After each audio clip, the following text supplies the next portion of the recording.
Coffee and Cream on Hail Varsity Radio with Andrew Rogers and Damon Benning. It's been a privilege getting to know this team. Really, really cool guys on this team. Change is always hard. A new coach is always really, really hard, right? There's this period of, why are we doing this? Why are we doing that, man? But I'm really proud of the way that they're working. They're working really hard, both on the field and off the field. A couple of things I want to highlight from the fall, and this is a credit to Dennis and Andrea and the previous coaching staff, but most importantly, the players. Our fall cumulative GPA for the guys that are returning was 3.124. I think anytime you have a football team that's over a 3.0 GPA, you have a really good culture. Good morning, Thursday morning here on Coffee and Cream in the morning on Hail Varsity Radio, powered by Currency, alongside Damon Benning, Andrew Rogers. We are live, from the H&H Chevrolet stage at Hail Varsity Club. We're on 590 ESPN Omaha, 1480 ESPN Lincoln, live on Twitter, live on YouTube, and we're happy to have you with us here for this beautiful Thursday morning. Not as cold as yesterday, which is why I didn't back in this morning, if DB took notice to that, because he likes to take note of my parking job out in the lots. But, it is what it is. He just desperately wants to be just like me sometimes. I get it. That's a lie. That's pretty good, though.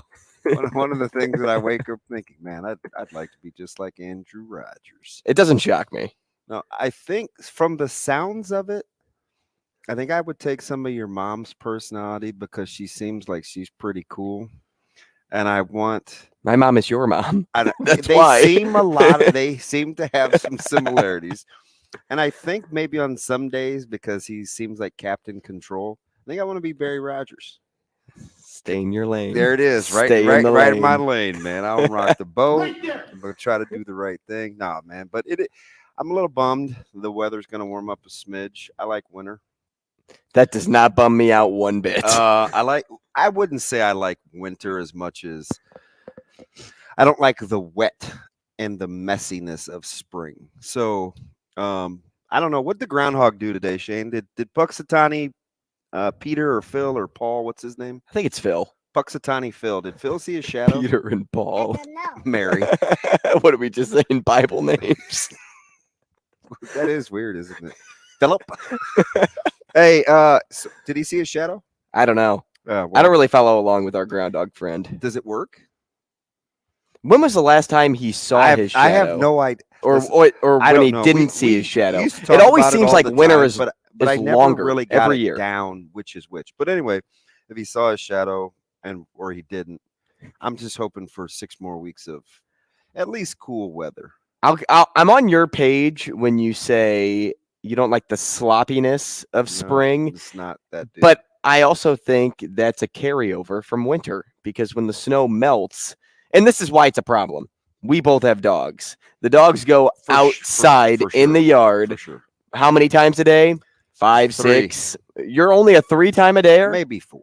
Okay. Mine's more like 5 times a day. Yeah. And she comes back and you always have to wipe off her paws. You always have to wipe off under her belly. I am. That's the issue with the sloppiness of the weather. It drives me bonkers. But anyway, it's like, it's I like Thursdays. Thursdays are good. One step closer. Usually there's high school hoops. You're getting ready to get into the weekend. A very average night, in my opinion, especially as a Carolina fan of basketball. Panthers? Oh. I am a Panthers fan. Not as much as the Steelers, but I don't know how much Matt Rhule's a Panther fan right now. So, but I think he kind of knew that was coming as of late, because remember, that was the sticking point where Trev kind of had to go back and get his man. Nudge, nudge, wink, wink. Early on in negotiations. I believe they thought they had an understanding. Apparently they did. We weren't on the same page. Wait, didn't we talk about this?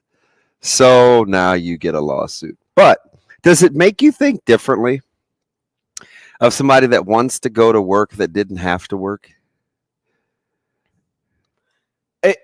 What kind of rigor would you run into a smoldering? Because let's be honest. We joke. Well, actually, I didn't joke. Jim in Minnesota said, "Why does he always run into the burning house?" Speaking of, something he asked me last night that he wanted me to relay to you. We were back and forth on Twitter about recruiting rankings. He's good, dude. But we'll get there. So, and I don't, you know what's funny about him? We've been doing this for years. One of those guys that I've met over social media. I don't know what made me trust him because I have a handful of guys that I've never really met that I wouldn't definitely not say confide in, but I trust. There was something about him early on because we just kind of randomly go back and forth. And then over the years, it's like X amount of years later, that's like Husker X's and O's, even though he does have a name. I call him Husker X's and O's. I remember one time, this a couple years ago, he like DM'd me. He goes, "Hey, my name is," I was like, "Hey, what's up?" But anyway, he's very, he's a good listener. You know what I mean? Like Yes. he picks up on things that you don't have to hit him over the head with. So that's why I gravitated towards him. But anyway, like why would you want the stress? You moved your family again when he could have been fairly comfortable for a sec. Right? Like He's a hard worker, and you desire that work ethic. And plus, if you stopped working, people say it all the time, like, "Oh, I can't wait to get to retirement age." And to some degree, there are a lot of people that are like, "Hey, I've been doing this for 40 years." Like, that's one thing. Matt Rhule's only what, 38 now, 39, 47. Yep, I got that right. And we just had a birthday. Oh, that's right. How about a beer? So he's at a point too to where he probably internally doesn't want to take a break when he failed. Yeah, but didn't you think it was interesting? Like yesterday in the presser, and there was a lot. What did he go? 33 minutes, maybe. Little over. Yeah, I think it was 34 minutes. So I'm always tempted. I usually want to go to those, but it always depends on how I've set it up pre-pressers. Right? Like if I'm just getting to know somebody, maybe if I know, like I did not go to Bo's first. I did go to Riley's and I did go to Frost. But I feel like I didn't know if Coach Rhule was going to say something that we don't know. Like, do you ever feel though, like a penguin? Yes, that when you're at a press conference, you're not able to multitask as well? Because like that's me. When I go to a press conference, I feel like because I'm there, I want to give you eye contact. I want to be engaged in what you're telling me versus, oh, I'm going to be looking down at my laptop, kind of gauging up. So basically, laptop, gauging back up. A lot of times it depends on what information I think I can get that I wouldn't ordinarily get. So that I was like, well, but even if I heard something, I'd feel rude to go to my phone and start tweeting while he's talking. Yeah, he understands though. I think that's good. That's decent. That's just why I get it. But I think they understand. Like a lot of times people are banging on keyboards and stuff like that. And we'll get to something he said later about being on the phone at the dinner table, which is a no-no in our house, right? It's a no-no in a lot of households. And I just like, and he said it, what does that have to do with winning? Nothing, but everything, right? Like I gravitated towards that because I just think there's some, especially in talking to him, like there's just something about this whole family thing. How many times did he say that? How many times did he say family yesterday? Right? It's like all in the family. And hopefully I won't get in trouble for my Archie Bunker gif, but it's totally frowned upon now. One of those shows. Shane, we're in consensus, right? There's no way Archie Bunker and All in the Family could be on television today. I would say for the last 20 years. But today, anyway, I wasn't talking about 2003, Shane. I was talking about 2020. Can I get your impersonation? Oh, Archie! There you go. Thank there you. it is. What? I've never even seen it. It's exactly how she sounds too. But that's because what was her name? Edith? Edith Bunker. Yeah. Oh, Archie! Yeah. Anyway, Archie, like occasionally, one time there was an episode with the Jeffersons where he dropped the N word, and he always said colored. But anyway, Was That's that why with it's not on TV today. was that with- poor Drew down. Was that with the Jeffersons or with Sammy Davis? So that was with the Jeffersons. Remember when he met Lionel's or Jenny's Oh, boyfriend. boyfriend, No. and it was biracial All marriage. right, But I'm turning anyway, my mic off. See ya. anyway, the whole all in the family thing, right? The IGC, the Xavier Betts, the Eric Gilbert. I mean, all that stuff that he went into. For whatever the reason, I'm like, is that real? That's who he is, right? But it just seems to be a guy that gravitates towards developing. That's another word we People. heard about 20 times yesterday. He's like, not working any harder than normal. We're just doing our jobs. Like there was a lot. I felt like if you really want to get into what he thinks is going to make this bad boy work, there was a ton. I listened to it over and over. No, actually, probably only 3 times, but Well, then and over again. and one more over. Yep, one more. One more over. So I plenty of takeaways we'll get to. Yeah, Nebraska added 41 total players to its roster since the end of the 2022 season. 28 high school and JUCO signings, 11 through the transfer portal. As you mentioned, the retention of Xavier Betts and IGC. Rhule kind of sticks to a plan. Like let's say that one more time. Rhule really sticks to a plan. He knows what he wanted back in December when he took this job, or was it the back end of November? Whatever the date exactly was. That plan is today's plan. That plan has not changed. Mm-hmm. When he went about recruiting, he went after the same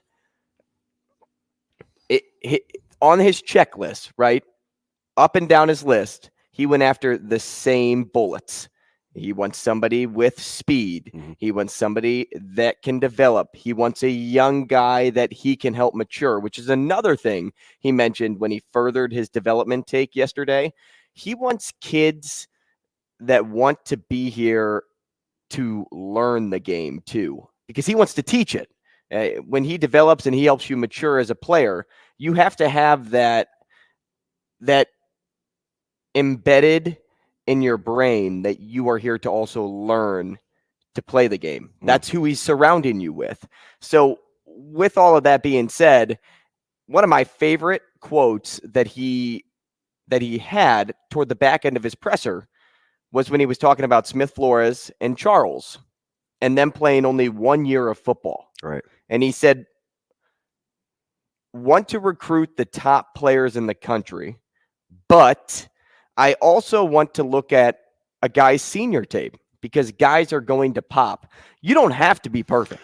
You don't have to play the game for 12, 13, 14 years in order to play college football. He's all about teaching the game. He's all about finding talent no matter the area it comes. That's one of my favorite nuggets from his presser yesterday because it goes back to everything that I just started with when I started talking after you finished, is that he had a plan from day one and he stuck to his plan up until February 2nd. So you know what's funny about that? It's not even hee hee ha ha, because I don't think you weren't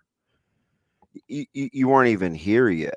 But Shane, do you remember all the consternation, all the back and forth about why Nebraska? So the fan base was trying to rationalize and go back and forth over recruiting gripes and failures and how are we only hitting on 11 out of 22 guys and the process of elimination and what it takes to evaluate senior film. And there was this great debate on offering guys early or being patient with in-state guys because you wanted to look at their senior film, and how off-putting it was to in-state guys because you would wait to look at their senior film. And in other parts of the country where they play spring ball versus here, if you were a junior in Florida, you had played a year and a half more high school football than if you were a junior in Nebraska, and why senior film was important.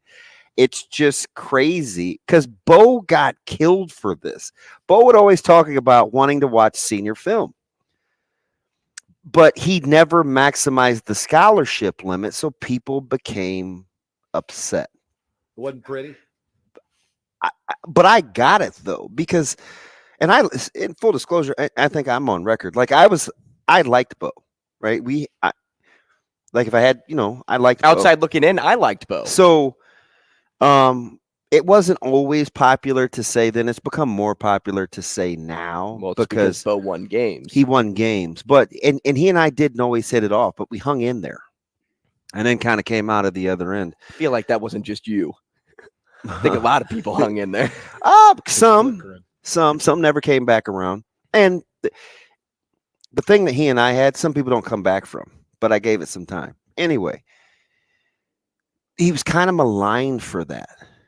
We don't have enough numbers, a self-imposed probation. These are things that I heard during his tenure with recruiting, because when people wanted to attack, it was Callahan's guys, Gomes, all these guys that he was winning with. It was Callahan's guys. They wanted Bo to recruit better. Then he went through this stretch where he had to boot about 10, 15 guys out of the program, a whole linebacking recruiting core one year. The difference now is full disclosure, Coach, because it's like 6 degrees of separation. I'm like, oh, now it's cool. Do you know why? Because Coach Rhule is saying it out loud. You know exactly what you're dealing with. It sounds like a plan, but the X factor, the difference, and he can't do this every year. But what were the numbers that you just gave between freshman and junior college versus guys that he got out of the portal? 28-11. Okay. That's 39 guys doing the quick math, right? And that's without even naming Xavier Betts and IGC. So if you hit on half of those guys, you're going to get 20. Right? Hey, how many players are on the football field? Well, Jamie let me get away with that. He's my mathematician. You like those numbers. Now, again, you can't, I don't think he can do it every year. Although I do think from the high school ranks, he is not going to be afraid to get to 20 scholarships. Right. And I'm happy you brought up numbers like that too, because that's the difference, because it comes across like he has a plan and he's saying it out loud. So you can see it. Bo would kind of intimate it, and we were like, he's slow playing the in-state guys. And it hurt because he missed on a handful of guys, the Harrison Phillips, what's his bucket? Super good player that threw the bones for Iowa when Iowa beat Nebraska, D lineman. There just were a few too many of those where it really started the back and forth. And I think Coach Rhule, he's getting out in front. He's talking about time in the office. He's talking about building a family. He's talking about work ethic. He's talking about strength in numbers. He's talking about development. He's talking about polishing guys that maybe are a little scuffed, right? Like he's hitting all the points, and it's disarming because he's out in front. You know what I mean? He's taking a chance because he doesn't leave things to chance. I told you, man, that was one of the greatest one-liners he told me that stuck with me. So when I was talking we mentioned Jim in Minnesota on Twitter earlier on at the top of the show. It's a lot of run for Jim the last 3 days. It is. But he's heavily involved, and he's bringing up some good points. But when I was talking to him about recruiting rankings and those numbers that you were just hitting on, and it kind of settled in on, okay, where a team finished come National Signing Day. And he was bringing up Wisconsin because we had said that Wisconsin was on the low end of Big Ten rankings when it came to 2023 recruits. But remember, everybody out there checking things, it's skewed. You get a different one on 24/7 that you do on Rivals. That's why I was always asking about composite. You're exactly right. Correct. So when we were talking about recruits, so he was mentioning numbers and like how Wisconsin has a couple of 4 stars and Indiana got 2 4 stars as well. Well, on 24/7, there are no 4 stars on Indiana's roster because the stars are also skewed. But it came down to the point I'm getting to is the total number of recruits and where they kind of settle in regards to top 14 rankings, right? Mhm. And Nebraska was at a disadvantage more than they were at an advantage because of how many guys they had committed to them. Correct. That's what hurt their number in the end. Correct. More times than not, if you have 16 recruits or 16 commits, 14 commits, 19 commits versus 28, your number is going to be better because you don't have as large of a sample size to take it down. Plus, when you look at Matt Rhule's team, he's getting guys that don't have stars at all. So that's going to keep tanking your number when it comes to 5-star to 4-star to 3-star. So with all of that being said, we had a really good back and forth conversation on kind of explaining why things can look a little different on various platforms. But in regards to numbers, it's amazing to see Nebraska as high as they are when it comes to as many commits as they have. And how crafty is he? You talk about checkers and chess with, hey, and we're still over the numbers, and there's some rules now where we can do some different things with numbers. And he said, but we'll get there. So what can you not say at a presser when you're going to ask him questions? Hey, man, I know you're like 14, 15, 16 over. How are you going to get to 85? I don't worry about it. Like, Hey. we'll figure it out. We got there. Right. But again, I'm going to say this, and this will be the last time that I say it. I don't think Nebraska will be in the business practice of using NIL for scholarship coverage, because it's not only is it not a sustainable model, you don't want to get in the habit of keeping guys around just to be keeping them around, because the waterfall for money is not endless. You want to maximize your NIL, and that's not what I believe this particular business operation wants to do. So I don't want to hear the whole, like, do the math. Like, if you're being honest, I mean, you're talking about a minimum of 26,000 committed to go to school. Yeah, I don't see that being sustainable, nor do I see that being something they want to do. So Right? say that one more time, because you said you weren't going to say it again. That's it. No, I'm not. That's it. It's the I only got time to write it down so that you won't ever say it again. Nebraska's not going to be in the business model of using NIL money to keep 5-6 extra guys on scholarship. They're going to right into the bear trap. They're going someplace else. You said you weren't going to say it again. Yeah, that's then I it. made you say it again. Let's move along. Yeah, but you said it twice. So you said it again. Would you see this expression? You're not getting any humor. Hey, what was humorous though last night was what sparked my poll question today. What do we got? I don't know if you ended up seeing it. Andrew Rogers, a man of the polls. And how about that during the meeting the other day? Yeah, that was funny. Hey, can we do poll questions? Well, they're like, hey, can we do more poll questions? And it was like the Reggie Wayne scene that I told you about in the bar over conference championship weekend, when everybody was like, to the one person that knows everything about that thing. Yeah. That's me with polls. Anyway, DB hit me up with a tweet regarding Trace Jackson Davis and Maryland's head coach calling him the best, not best, but most dominant player in college basketball right now. So that's our poll question today. Who is the most dominant player in college basketball right now? Is it Trace Jackson Davis? Is it Zach Edey? Or is it somebody else? You can vote on at Varsity Radio. Well, you want confirmation that you're right? No, I actually picked Trace Jackson Davis. We'll talk more next. Rogers and Benning will be back in 5 minutes.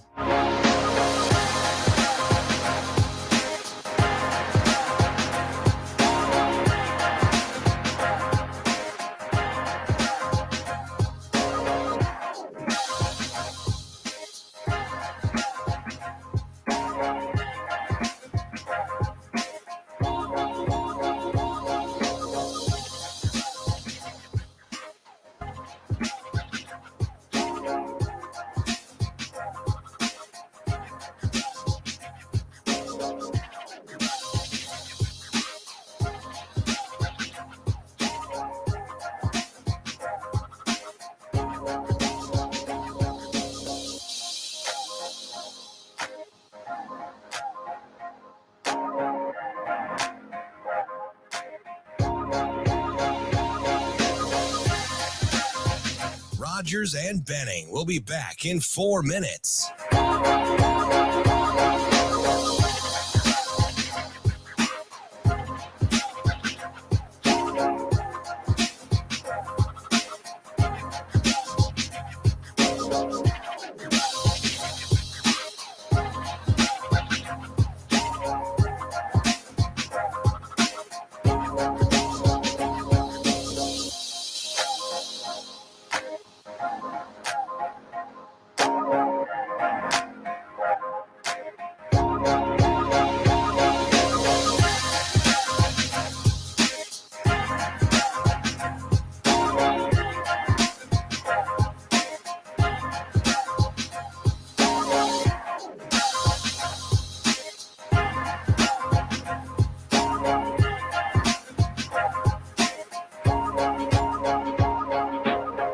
Rogers and Benning will be back in 3 minutes.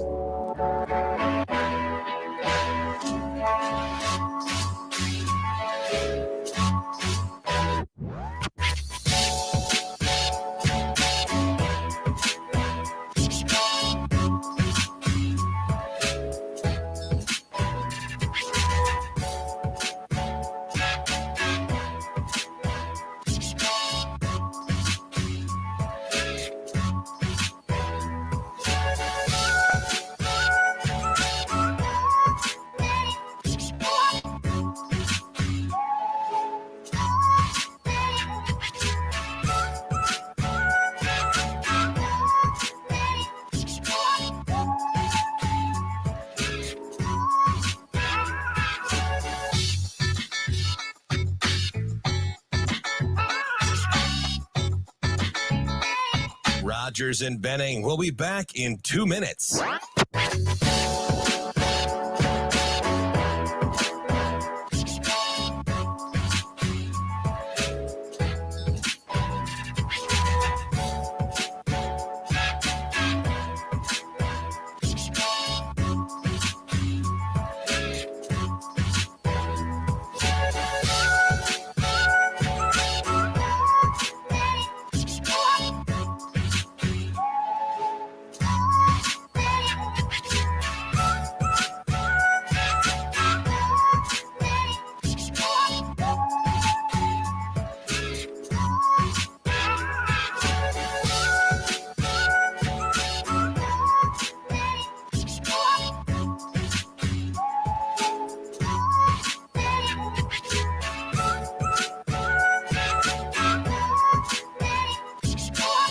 Rogers and Benning will be back in 1 minute.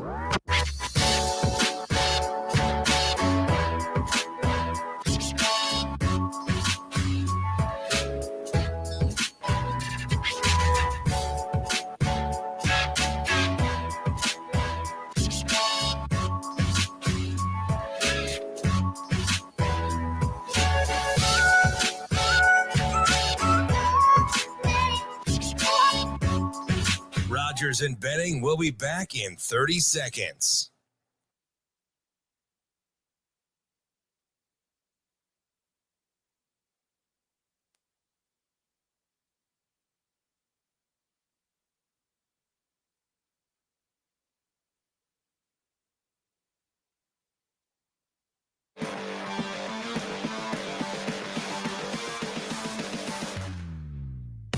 Coffee and Cream with Rogers and Benning on Hail Varsity Radio. Xavier, I didn't know who Xavier was. And so I talked, I just met with him. I love Xavier Betts. And I don't love Xavier Betts because of who he is as on the football field, because that's what's wrong when people think you only love him. I love who he is as a person. I like getting to know him. I like that. I appreciate he texted me happy birthday yesterday. Okay, that means something to me. So I like who he is as a guy. I'm rooting for him. I'm anxious to see him kind of get back on the football field and do well in the classroom. So I'm anxious to not just give him a chance, but to be an advocate for him. Like my son's 18. He's trying to figure out what he wants to do for the rest of his life. I want him to go places where they has people who they don't entitle him, they don't enable him, but they advocate for him. And so we'll do that for his great quote. Exactly what I wrote down. I want him to go places where there are people, they don't entitle him, they don't enable him, but they advocate for him. Matt Rhule saying that on Xavier Betts. Coffee and Cream in the Morning on Hail Varsity Radio, powered by Currency. Damon Benning, Andrew Rogers. Go to hailvarsity.com if you'd like to read the article, not only from Brady Oltmans, who does a great job covering that organization. We that probably ought to program. use him more. Schmitty always gets him. Does Brady get up early? Well, we'll find out. Shane, Because I like down. I like his delivery. I do too. Drake Keeler also doing a good job talking about the transfer portal additions yesterday. Aaron Sorensen at the press conference as well. If you'd like to get a subscription to hailvarsity.com, guess what you can do? You can use the promo code AR for a monthly subscription, or you can purchase that yearly subscription and use the promo code DB, which also leads to perks at the restaurant where we record every single day, which you told me, I don't know if it was 2 days ago when you ran into some administration from either your high school or the local high schools. Oh, it was Papio South, and they signed up for West the Side. perks, right? Yeah. And got some beers. pretty nice deals. Big beers here at the bar. They wanted big beers and discounts. Yeah, big beers and discounts. Big beers and discounts. Sounds like a new podcast. Hey, so the more, because you probably know more than most when it comes to the intimacy of the relationship trying to develop with the new staff, right? I probably share more things, or the phone, or whatever, right? Mm-hmm. So you're kind of in the know.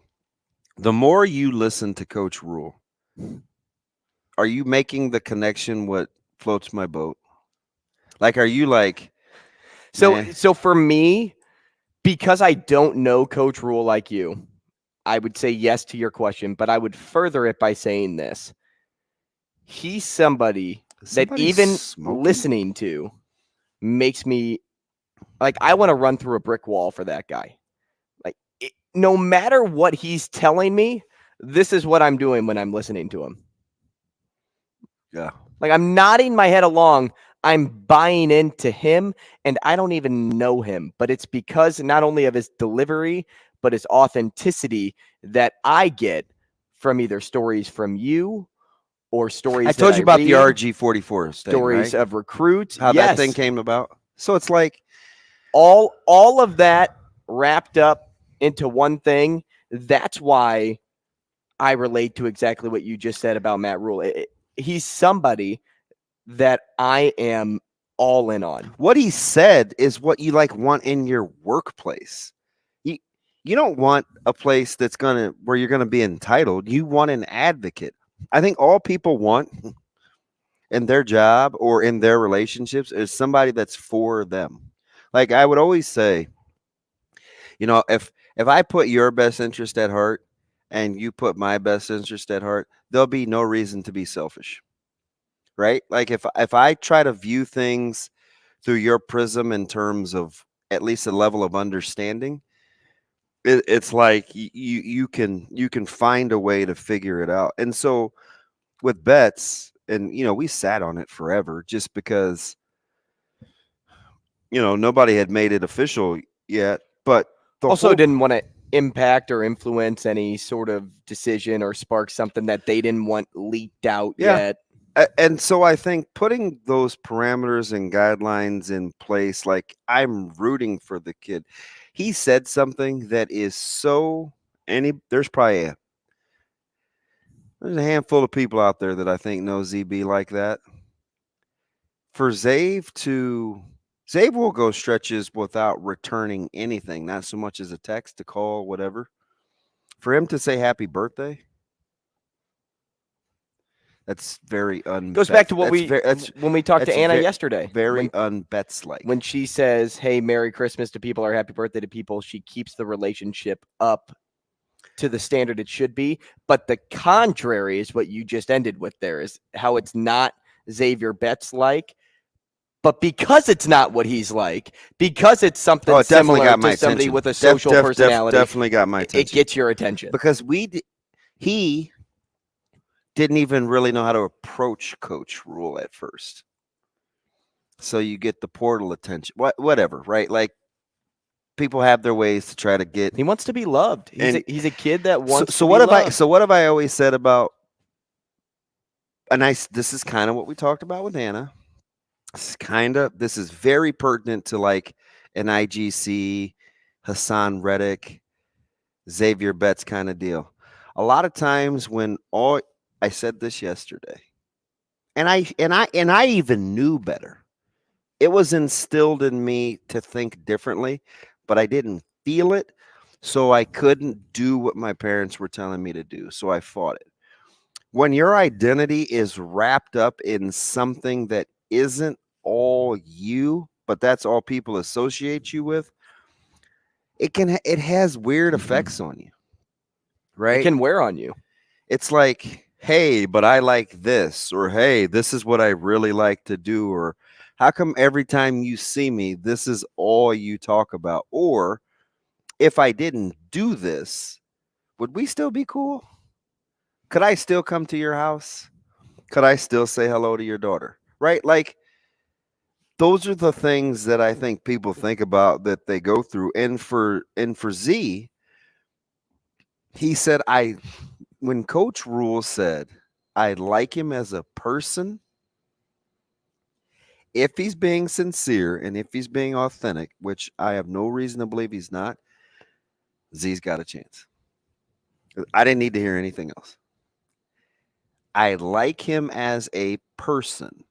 Once you say that, you give yourself I'm telling you, sure as I'm sitting here, I know him. You're giving yourself a chance, because my sense of self-worth and my value isn't wrapped up because I can hit a baseball 400 feet, or actually like 320, and run and throw, right? It's different. And sometimes, when I think of the whole Xavier Betts situation, it comes down to this. Like, with what he had to go through, with what he had to battle with internally, you're looking for somebody to care about you, and not only from a personal point of view, but also from your sport point of view. He wouldn't go back to football if he really didn't want to play football anymore, because he left football for a reason. And regardless of how good you are at your job, if Bill and Chris weren't for you, you'd leave. You'd leave, wouldn't you? In plenty of instances, and I've only been in the media now for 8 years. In plenty of instances, there have been at least one or two moments where I'm like, this is wearing on my mental health. You're not for me. Why are you limiting my progression to get to where I want to be? Not to say like this carries over and attributes to what Xavier Betts had to go through, but at some point, all he wanted was for somebody to say, hey man, how about we try this? Hey, if you came back, you bought into me and I bought into you, think of what we could do. You realize you're kind of explaining why he's at Nebraska. Nebraska is the thing that he loves for something other than just the 70s, 80s, and 90s. I think Coach Rhule loves what it represents, what it could represent, and what it's about. I showed you kind of what he referred it to and how he had to guard against that. He loves it here, which is why I think it's not lip service. I'm just telling you, it's not lip service. Hey, we got about a minute. Let's go to line one. Out of breath, Brian with us. Brian, you got about a minute here. What's up? Good morning, B. Hey, good morning, Damon. I'm liking everything y'all said about Matt Rhule. I'm really proud, I'm happy that he's coaching us, especially since he's a PK. I'm a PK. But instead of me, we should have hired a preacher kid a long time ago for all these football centers in this state. That's why we ain't made it nowhere.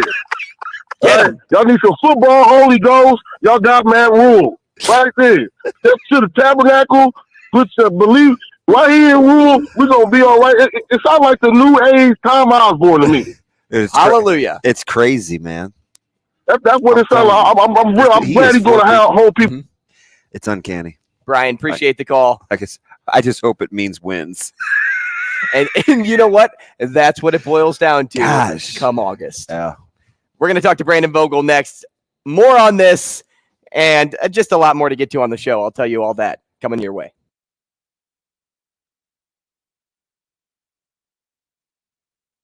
Rogers and Benning will be back in 4 minutes.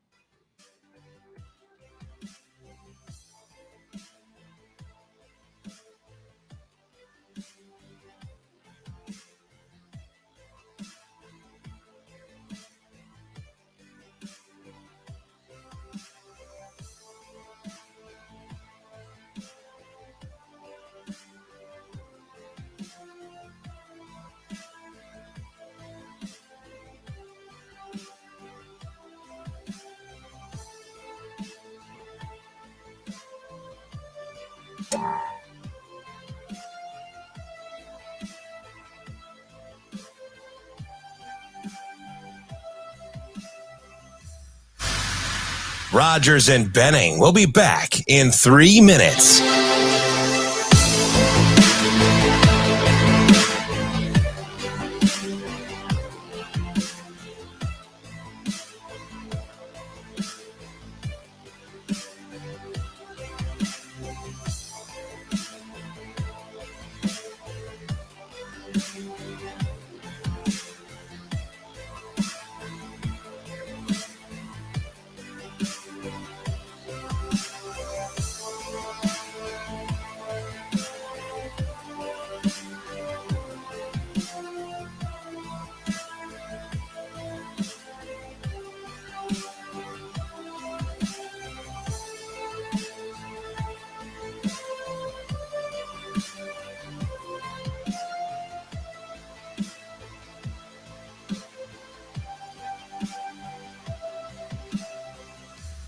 Rogers and Benning will be back in 2 minutes.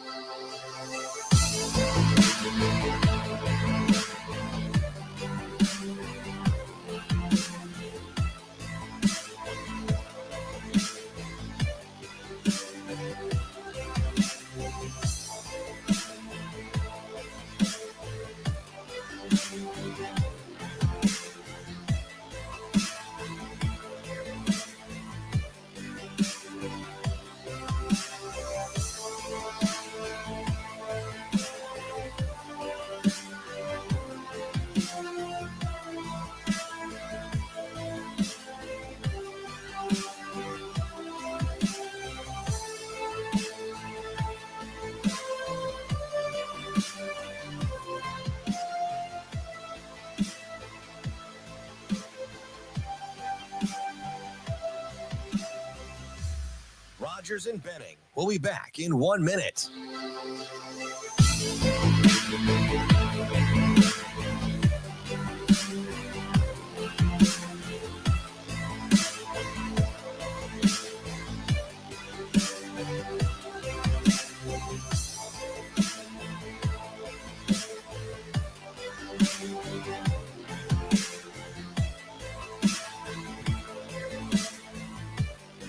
Rogers and Benning will be back in 30 seconds.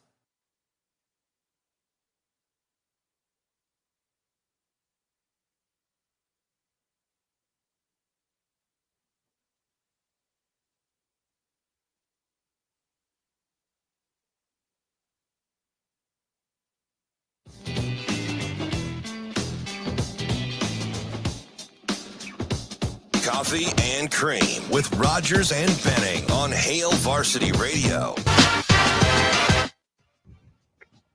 Welcome back to the show, 888-638-4876. If you'd like to get involved, it's Coffee and Cream in the Morning on Hail Varsity Radio, powered by Currency. Damon Benning, Andrew Rogers, live from the H&H Chevrolet stage at Hail Varsity Club. Currently drinking my coffee, courtesy of the Beanery, the official coffee of Coffee and Cream. They offer ice, they offer hot, they offer frozen. I'm drinking hot, excuse me, though, DB, because it's cold outside, and I got to stay warm. You just said it was nice. No, you said it was nice. No, you said it was warming up.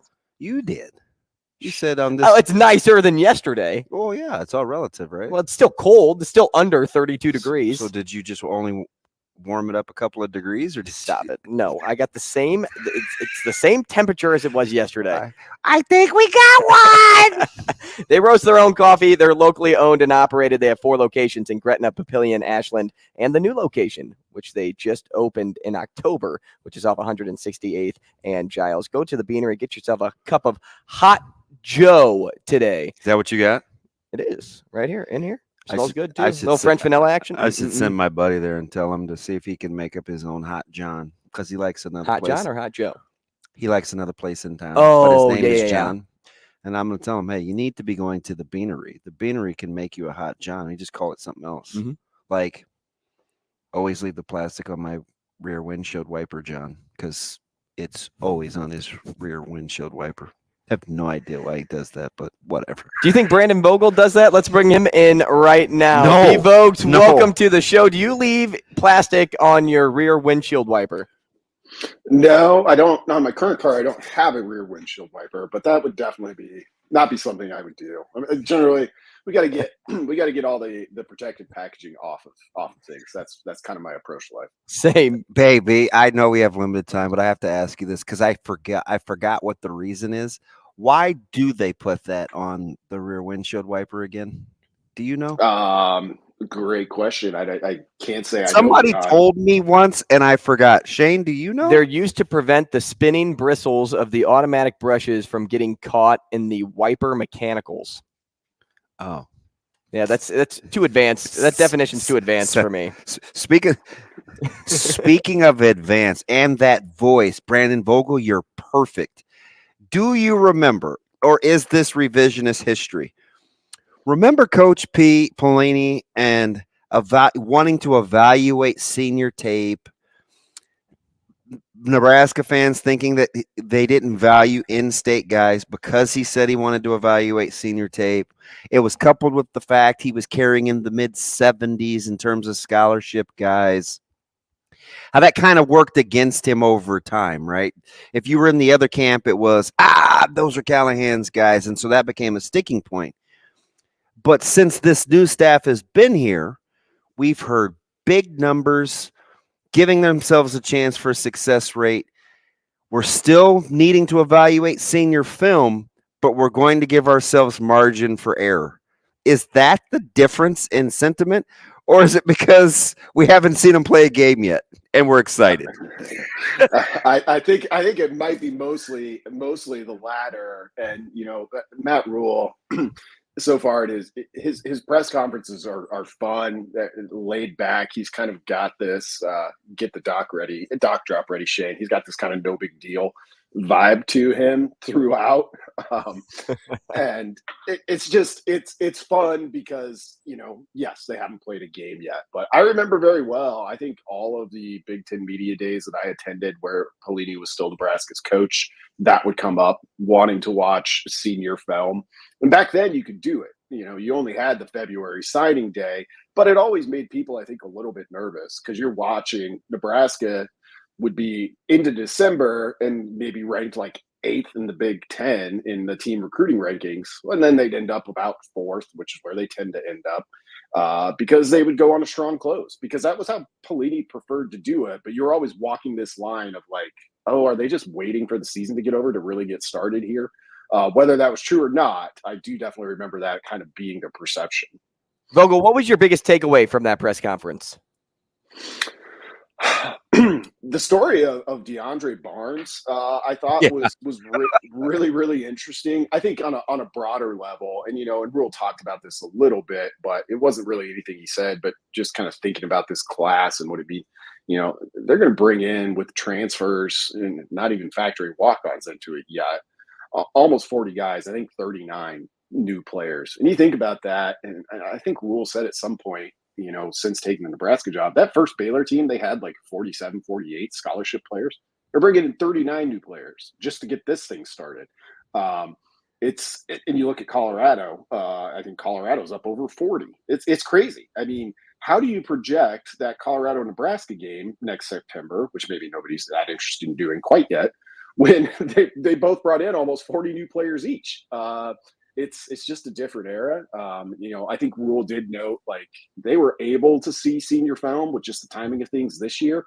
Probably not the case with the December signing day, not to this degree going forward. I actually think, it's interesting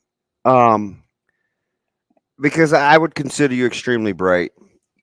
You've listened to a lot of different speakers in a lot of multitude of various sports, academia, whatever.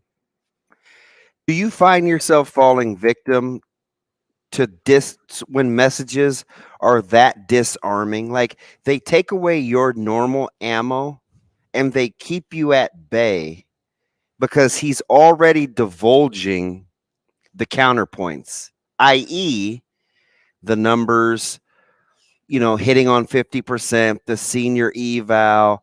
Hey, we're still developing. We have to find guys. Those are who he's telling you the story, all while booing potential counterpoints. Do you fall victim to that? Because I know you're smart. Oh, absolutely. I mean, it's crazy. It's kind of a great rhetorical tactic. I wasn't a speech and debate person, so I guess I don't know the true ins and outs and science of this, but you can just see it from afar of like, okay, you're probably going to ask about this. You're probably going to have this question. I'll just get that out of the way now. And I mean, you compare it to Bo Pelini, who definitely wasn't afraid to get confrontational. And I think about it for myself personally. By the time we got to the end of the Pelini era, I was just kind of like, a lot of the popular criticisms that were out there, I shared. And obviously in retrospect, you look at that and you're like, 9 games a year was pretty darn good. You were in the hunt, which now would be the thing I tell, any coach out there for any team, not that they're asking me, but like, be in the hunt. Like, don't get tired of being in the hunt, because if you stay in the hunt, you get one of those seasons where, things click a little bit. All of a sudden, all your goals are possible. So yes, Matt Rhule does a very good job of, I think he does this naturally. I don't know how much strategy it is, but maybe of just being disarming. Hey, how about this? And we're going to play the quote here coming up, because of course I stood up and ran around the house fist pumping. What does this have to do with winning? Wins and losses? Nothing, but everything, right? That was in the conclusion of saying, we want to eat together. I want my coaches to eat together. I want our players sitting down without their phones, understanding that their family, that their brothers are important to them. Hokey 2023, we're on the fly. We get mad at drive-through, or, man, I get it. Can't wait to watch this play out. Yeah, the more college football I am fortunate enough to cover and follow, it kind of goes back to how I felt towards the end of the Bo Pelini era. Very different, how I feel almost 10 years later now. Like the more that I watch college football and college athletics in general, I think like true and lasting success is ultimately defined by how strong of a team you can build, and that is things like making sure these guys, not making the guys eat together, but creating an environment where they want to. Creating an environment where, this might be a little bit tougher, where you don't have to say, hey, leave your phones outside. Some guys just start doing it naturally. And I think, until you get up to the professional ranks, which, might inform a little bit of what happened at Carolina, those things are really, really important. You got to have guys who want to go out there and play with and for each other. And that all sounds like touchy-feely, I understand the resistance to it, but I really do think it's important. And you guys, I'm telling you, and sure as I'm sitting here, I used to wonder how we were going to win at Nebraska, because I felt like it was too lovey-dovey. Like, I remember being that guy in the locker room. I'm like, just yell at me. Like, tell me I sucked. Like, why are you telling me? Why are you telling me there's better in me? Like, how do you know? Right? Like, is that not crazy? It is. Yeah, it is. And folks, real fast here, because we got about a minute and a half to maybe further the point DB's on. This program, or this fan base, wants to see a winning program, but Rhule is all about talking about the importance of teaching the game to the young players so that they can learn and mature here with this program, which could stand out to as, hey, we may not win right away. It may take a little time to win. So I use this word a lot, and I'm going to ask you again, and I'll give you about a minute to answer, but patience. Like, how patient does the fan base need to be? It's always important, I think, realistically in today's college game, with the ability to add 40 new guys if you need to, if you want to, if you think that's how you can do it. You really get a year. Unfortunately, I think the patience meter is shrinking because of the way the college game has changed. So we'll see. I think Nebraska has a good chance to have some level of success right away in 2023. If they don't, it kind of instantly ups the pressure on the season that follows. But I think Rhule is going about this the right way. He's good at messaging, as we talked about. So it'll play out okay for him, I think. Brandon, you're the best, man. We appreciate your time. We'll talk again next week. Looking forward to it, guys. Thanks. That's Brandon Vogel, managing editor for Hail Varsity. Toss him a follow on Twitter at Brandon. Is it L Vogel? I Vogel? I think it's L Vogel. the capital L. I don't know anymore. Some of these Times New Roman fonts, whatever it is. We're talking to Steve Jones next.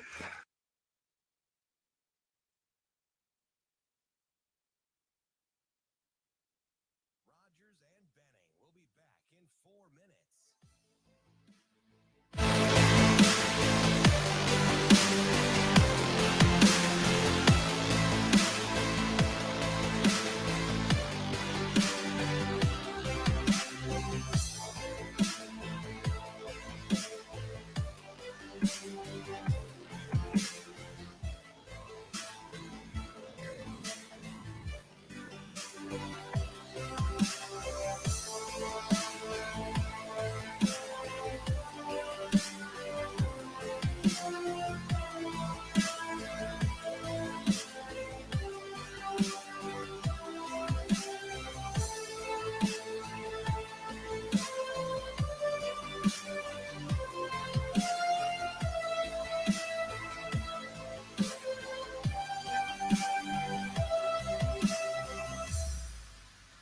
Rogers and Benning will be back in 3 minutes.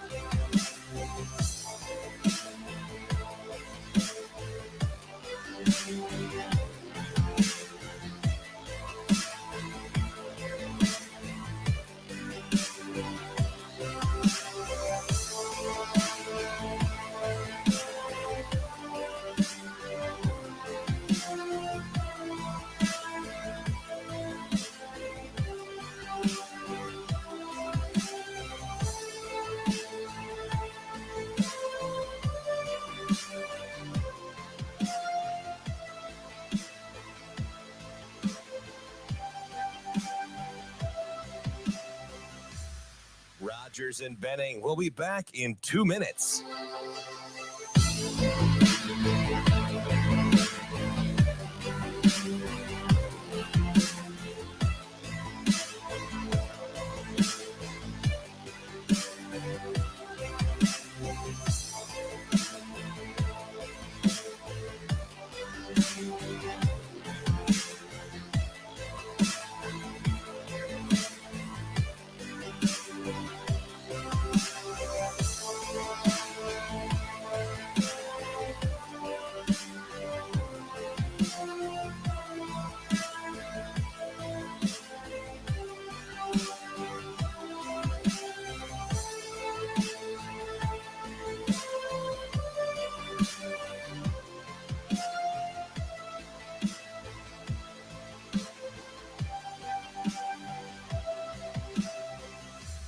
Rogers and Benning will be back in 1 minute.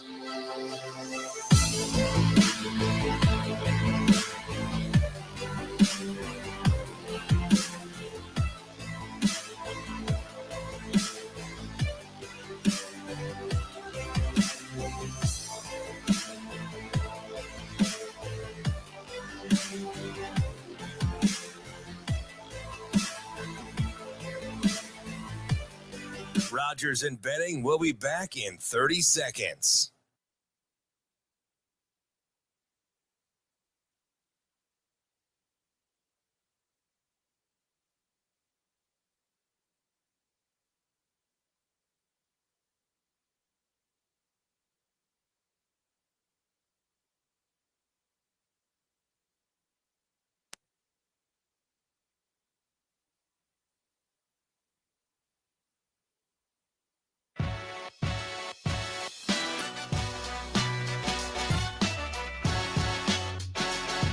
Coffee and Cream on Hale Varsity Radio with Andrew Rogers and Damon Benning. You know, DB, I think I know what it is. I don't think I'm on my A game today because I've been battling this cold.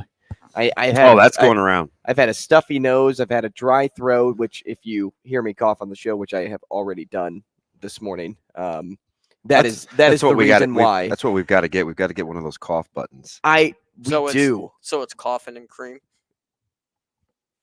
What? What did I say? That was funny. I mean, Hey. wasn't it? Hey, let me just put you back in your casket. Oh, Nice work, my Shaner. Nice work. Not bad. Not gosh. bad. You tried. Not bad. Wowzer. You almost got it. Almost got it. Coffin Yeah. and No, cream. you know, I got this bad like sinus pressure up top. Yeah, Like, go it's get not yourself fun. some Augmentin, some Well, I've amoxicillin, been doing like the some Alka-Seltzer, Omnicef. some Omnicef. What is that? They're all antibiotics. One upgrade of another. Yeah, exactly. An Omnicef. Skip to the good stuff. Go get the Augmentin. Who's Steph? Curry. Yeah, exactly. Exactly. We'll get to Steve Jones in a moment once we get him on the line. He's the play-by-play voice for Penn State football, and as I'm getting directed, he is here with us. Steve Jones, again, the play-by-play voice for Penn State football and men's basketball. Steve, good morning. Hey, guys, great to be with you. Hey, appreciate your time, man. A busy time. You're like putting a bow on signing day, another great class, and your basketball team, whoa, they showed you some flashes. You think down 6 at the half, we got a chance, and then the second half happened. Well, Mason Gillis happened in the game. Yeah. I mean, you have to be now. Is he on the scouting report? Of course he is. 2 years ago, he was a starter for them along with Brandon Newman. But here's a guy that his career high is 14. So if he had gone out last night and say he had scored 10, 12 points in the game, I wouldn't have been remotely surprised because I think he's a good player. Do I think he's going to hit 9 threes and score 29? No. Okay. That's just one of those unexpected things because when you look at the game, they did a pretty good job on Zach Edey. 18 points, 13 rebounds. Look, that's a good night against him. Michigan State gave up 38 to him. So they did a good job on him. The two kids, Smith and Lawyer, they're the three-point threats. They combined to go 2 for 11 in threes.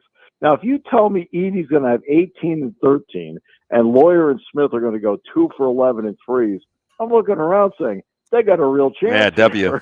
Yeah. Yeah, and then Mason Gillis steps up, and he doubles his career high in the game. I mean, he came in averaging 0.8 three-point makes per game. He'd only made 17 the whole season. And he'd only scored 55 points in the Big Ten.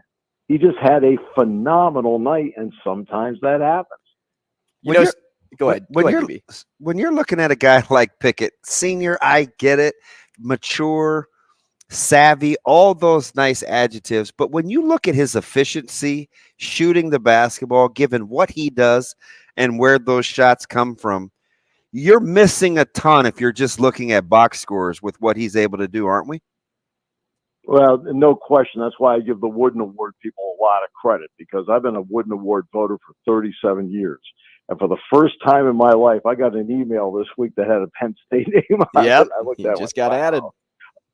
Yeah, and you know what? And he deserves it because he's been able to average right around that 17, 18-point number, around 8 rebounds a game. Is you look at his assist-to-turnover ratio, which is phenomenal. That's why Penn State is 4th in the nation, I think, in assist-to-turnover ratio right now. And he's a big reason why, because he's the one handling the ball the majority of the time.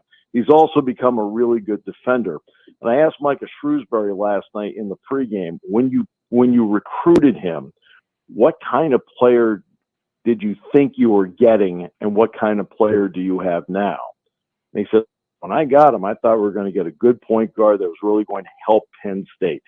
He said, I thought he'd be a really good point guard for what Penn State wanted to do. He said, did I think I would be getting this kind of player? He said, of course not. He said, he works, and I'm around him. He works all the time. This guy puts a lot of time in the gym. This guy watches a lot of film, and he just sits there, and he's really just a basketball junkie. He just works and works and works at basketball, loves the game, and plays. Let's see. And this is a compliment. In a lot of ways, plays an old man's game. He can post up and he can do all these things. And he's been obviously a major plus for what Penn State's done. Maybe further that point with Pickett for me and tell me, because you've had, numerous interactions with him, how has time at Siena really benefited him just as a basketball player overall? Well, he was obviously a terrific player at Siena. He had a 46-point game in his career, and he had 20-point performances at Siena. But he also looked around and he thought, like many players, okay, I'm at Siena. I think I can play at the highest level. All right. So now he transfers to Penn State and he's playing in the Big Ten. And guess what? He can play at the highest level in college basketball. He's one of the top players. He should be a first-team All Big Ten selection. And you see that with guys that transfer in with Fred that want to play. I mean, you don't think Sam Greasel didn't sit there and look around and say, you know what, I think I can play at the highest level. And he goes to Nebraska, and Sam has been playing at the highest level. He's played terrific basketball for Nebraska. And this guy's, he was playing it in North Dakota, for goodness sakes. And now comes in and does that. So you have guys that mature at different times, and they get an opportunity at a higher level. I remember Andrew Rousey was a 1,000-point scorer in 2 years at UNC Wilmington. He transferred to Marquette, and he played 2 years at Marquette. Guess what he did? He scored 1,000 points there too. So they're just guys that may fly under the radar at a certain point in their life, and then when they get the opportunity, they are ready and they can play. And Pickett's like that, Greasel's like that. And there are several other examples across the country like that. When you look at guys like Lundy and Pickett and Dorsey's a junior, you've got two seniors. Do you allow yourself to think trajectory with this program, or are you staying in the moment right now with a little bit more of an older basketball team? Well, I think Mike Bray, who's leaving Notre Dame, is correct about something. And I think there's certain programs in the country that need to be old or older, as a matter of fact. And I don't mean just the play-by-play guy. Okay. And so when you look at Notre Dame, that's what Mike Bray's better teams have been older teams. That's where the transfer portal comes in. Now, Micah Shrewsbury, to his credit, recruited a top 40 class that's already here at Penn State. And several of those players are going to be really good players down the road. Kevin Jai, Jameel Brown, Evan Mahaffey, Kanye Clary. They're going to be good players at Penn State. The class he has coming in includes Kerry Booth, Calvin Booth, who's the general manager of the Denver Nuggets. It's his son, and he's one of the top 70 players in the country. So he's been recruiting younger players, but I also feel that, that if you do this right, you can bring in a good recruiting class or a terrific recruiting class, but also mix in a couple of transfers along the way to fill a gap here and there. I think you get in trouble when you decide to go wholesale and bring in a ton of transfers at once, because that's a lot of people to integrate all at the same time, all for different systems, different cultures. I think if you can bring in a group of freshmen that can grow together and mix in older players like a Pickett, like an Andrew Funk, somebody like that, then I think it makes a big difference in the program. We're talking to Steve Jones, play-by-play voice for Penn State football and men's basketball. Let's change gears here real fast, Steve, over to football, because the team had the second best recruiting class in the Big Ten, according to 24/7 Sports. How much of that is a testament to James Franklin and his recent success? I shouldn't say just recent success, because he's had a lot of success with this Penn State program. But after going, 4-5 just 2 years ago, then a 7-6 season, but then going to 11-2 once again, how much of a testament to that recruiting class is his track record as a coach? Oh, there's no question. It has a lot to do with it. He's been dynamic as a coach here at Penn State. He's been dynamic as a recruiter as well.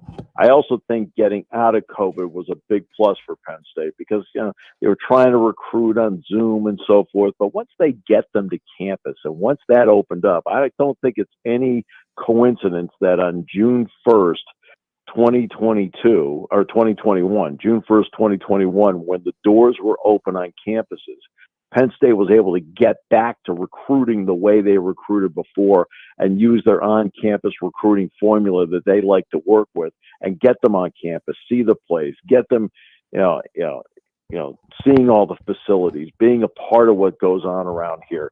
They like to recruit fully as a staff and not just specific positionally. Yeah, you're going to be around the position coach when you're on your recruiting visit. And also, some of your better recruiters, let's face it, are your players.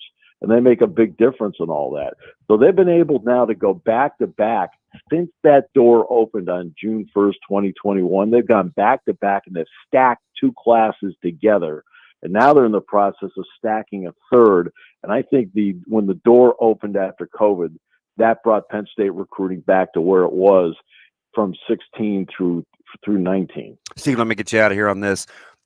Subconsciously or not, it seems like Penn State is entrenched in that 3rd spot in the East. That's not going to sit well with a school that has played and won national championships, and that feels, you don't have to take a back seat to anybody. But do you see that changing anytime soon? Well, it changed for Michigan because they were the team that was entrenched in 3rd for years, and it changed for them. And that's why when I talk about stacking classes, that's where this comes into play. Now you are closing the gap. 3 in a In other row. words, they, in terms of the recruiting rankings, their rankings were better than Michigan's this year, as an example. They're closer to Ohio State than people realize. That game here, Penn State's winning the game with 8.5 minutes to go in the game. That's unbelievable. Fourth quarter. Yeah, they're not. Are you that far off? You're not really that far off. Now, and they feel now they've got a 5-star quarterback in Drew Aller that can do a lot of big things for them. They've put a lot of terrific players around them, including Nicholas Singleton and Katron Allen. They've got a really good defense. So, you can have a changing of the guard, and this could be an opportunity for Penn State to do exactly that. Let me sneak in one more here real quick, Steve, along those lines, because they've recruited well, and they haven't been able to recapture that first year where he rebuilt through the portal. Are you buying Michigan State in that recruiting process? Boy, he brought in all those transfers, and they had 20 of them. All right, 15 of the 20 were FBS, and he found gold in Kenneth Walker. There's no question about that. But the portal works both ways. And what happened with Michigan State was this past year, they had 25 guys go into the portal. And so it's gone both ways for them. And I think that they went for the quick fix. And I just feel that you need to recruit longer term and then fill gaps with transfers. And I think that's really the way I think more of the better teams are going.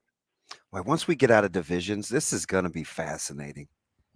It's like at 2024, I'm like, because I just think, Steve, SC and UCLA are going to have to find ways to block people.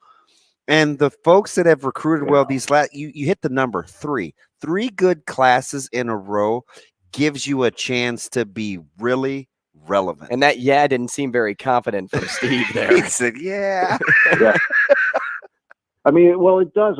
That's what you have to do. You have to stack classes. In other words, if you have to work around a class that didn't quite go well for you, now you are working around it. When you're stacking classes like that, you're creating depth, you're creating competition. You may be turning some guys over in a 3-year span because they're going to the NFL, but you're able to keep replenishing that if you're stacking classes. And when you're talking about 1 through 16, I don't know how much pressure there's going to be on athletic directors. Is finishing 6th good? Good question. I guess when 3 of the teams are Ohio State, Penn State, and Michigan, you probably want to be closer to 4, but that is a fantastic question because at first blush, I want to say no. Right, and that's what a lot of people are. When I was up in Wisconsin a couple of weeks ago to do basketball, I was talking with their people. It was just informal conversation, nothing formal. And I said, and Luke Fickle's there, and I said, what if he finishes 6th like 2 or 3 times? Well, that's the upper division of the league, but it's still 6th. Yeah. I said, is that good enough? And they looked at me and they're like, geez, I don't know. And that's what it's going to be interesting to see how they want to play this thing out, especially with the college football playoff, because I think it'll be at 12 for a couple of years. And I think then there'll be a push to go to 16 because I don't think they can resist the money. Steve, we appreciate your time, man. Thanks so much. Enjoy the rest of your day. Hey, thanks, guys. Appreciate you. Thanks, Steve. That's Steve Jones, play-by-play voice for Penn State football and men's basketball. Put that same question in the faces of administration and fans at Nebraska. Is 6th place where you want to be? Is that okay? So 6th, and they finished with a top 28-ish class in East Lansing. It seems like that should be pretty good. Mhm. But at first blush, when he asks me, I don't know, is 6th good? I don't know. In basketball, it would be. Right, because there's But however many teams in that bulk. But what's the pecking order? Right. And the Michigan thing is interesting because they're going to be the favorite in the East. Michigan will be the favorite in the Big Ten Michigan, East. Ohio State, Then probably Penn State. then Penn State. And then in the West, oh, fudge. what are we looking at, right? Because it's a ton of new faces. It's a ton of new teams. A ton of new coaching. Yeah. Who is talk about yin and yang. Big Ten East versus Big Ten West. Who is the favorite in the West? I bet somebody has odds out right now. I think you would make Iowa the fave. I think Iowa has to be the favorite in the West. Is that crazy? Or is that... I don't think it's crazy. Or is that me being the accused Hawkeye fan, which I'm not? I would think you'd have to make Iowa the fave. They got a couple good quarterbacks in the portal that'll give you a chance. How in that? Athlon Sports has Wisconsin as their fave. This is just writers, though, predicting the way too early projection of what next year will look like. They have Wisconsin, then Iowa, then Minnesota, then Illinois, then Nebraska. Is 5th. Right on the nose for Nebraska. Not in the West. In year one. Not in the West. Not in the West? No. I think the fan base would be extremely disappointed. That's why I've been asking the question for 3 months. Does the uneasiness in the West with all the new faces and new places give you hope with the expectations in Nebraska? It's like I said, who's the best returning quarterback in the West? He'll be a guy that hadn't played for his team probably the year before. Cade? Maybe. And was he blowing the doors off the place in Ann Arbor? Hudson Card will be interesting to watch. It'll be interesting. Hudson Card will has be a lot of talent. Yeah. And maybe that's why people like them. And Altmaier is going to be a handful too. I mean, is Card? Are we just giving Card that job? Yeah, I would right away today. Yeah, I don't know who is the. If it were me, 5th does seem not very good. It seems like a gut punch to call Nebraska the 5th best team in the Big Ten West in a scenario to where you don't know what anything is going to look like next month, let alone next week. With who gets hurt, how are they going to attack this coaching style versus that, and nobody's going to know what the Big Ten West looks like until week 5. Week 5 next year. Ooh, I don't know. I have a feeling we'll have some litmus tests and some pH balance readings going on after Boulder. And that's week 2? Yeah. Yeah, I really do. And you can say that. I mean, I hope I'm right. But Colorado, let's just look at Big Ten play here, right? Come week 5, I feel like you'll have a good gauge on who the best team in the Big Ten West you could get is. it after week 1 because they open with Minnesota. And you could, but even if you are 0-1, just say Nebraska takes a loss in week 1. Wash your mouth out, young But by the time week 5 rolls around, they could be 4-1. So, I don't want to just say, hey, after week 1. No. And this is what we know they're going to be. Normal people don't do that. So I don't think you're saying that because that would be pretty dumb. But I'm saying with the West and how it will be won, it's crazy to have to think that there's so many moving parts. I think naturally when fans look at what the West has to offer, it changes their expectation for where Nebraska should be. So your original point was man, that's a gut punch. I think a lot of it has to do with the fact that the West is in flux. It skews you. And do you would rest in that. So you put Nebraska at the lower end of that list because of recency? Like recent seasons say that they are 5 versus Wisconsin being 1. Wisconsin wasn't great last year, but they have been better. So what I was just getting ready to say, in the last 3-4 years. I don't see a huge difference between Wisconsin and Nebraska right now. When I watched them play on the field last year, Nebraska beat Iowa last year, and I don't think they'll have near as good a team at the end of the season. I don't think they'll have as good of a team at the end of the season last year as they will this upcoming year. You're talking Nebraska. So, but Iowa has to be better, don't they? Well, they're keeping everybody on staff. At least on off. The Nebraska fans that were so preoccupied with that was crazy. But I get it. I mean, whatever. It's a rival. But how are you just going to reset losing like Moss and Jack Campbell? Like, I still want the Steelers to draft Jack Campbell. Right? Like we talk about it a lot. One guy on defense can pave the way for everybody else. One guy. That's all it takes. No matter the level. Nebraska worked out on Iowa when Moss got hurt. They just were out there playing catch for 2.5 quarters against Iowa. I don't have anybody that can cover Palmer. Well, when DeJean got hurt, it was DeJean because I remember it was sideways, and Moss was on the brain because I was watching him at Senior Bowl practice yesterday. Right. Which Senior Bowl practice? I love watching that. It's cool because I was texting about I like watching that, but I don't want to get into the nitty gritty if it's not something that you vibe with. But I liked because I texted you back before you even said anything of your take. I think I told you how I like how technical they are. Nice. I remember that. How technical they are, though, in their movements, and it just looks so natural for them. I mean, I was watching the offensive lineman from North Dakota State. Yeah. Is it Cody Mock? Yeah. And he has some of the best footwork I've seen from somebody that comes from the FCS level. Yeah, it was so impressive to watch SDSU wear them out up front.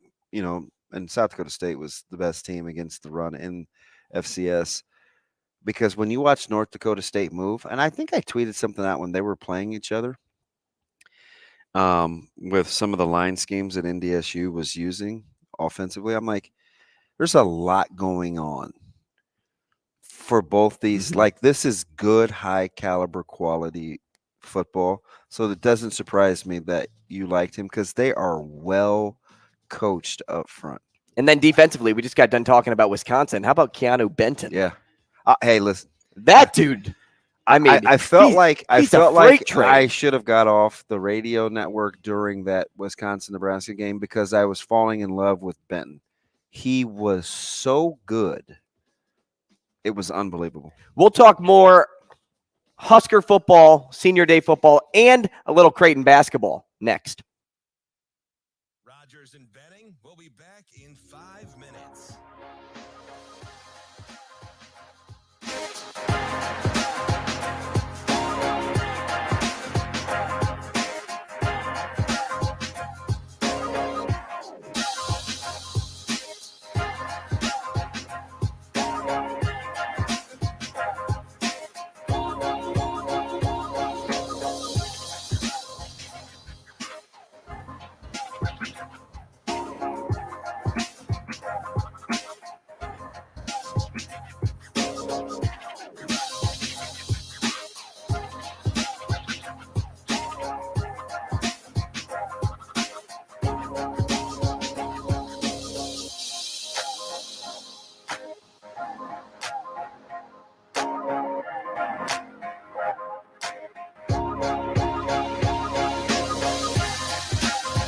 Rogers and Benning will be back in 4 minutes.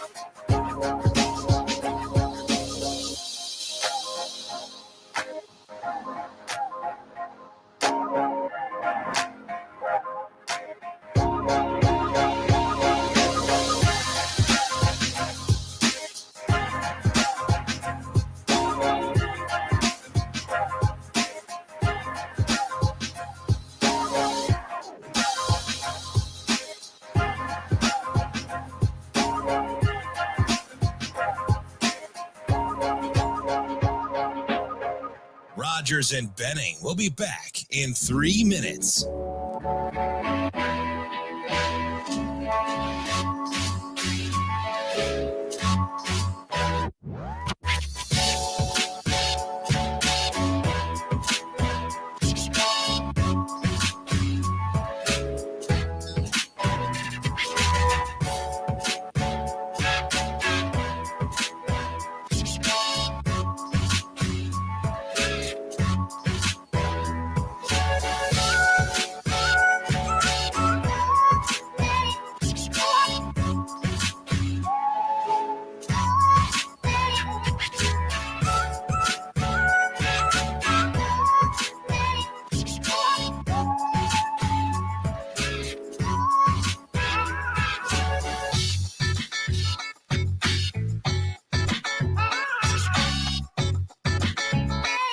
Rogers and Benning will be back in 2 minutes.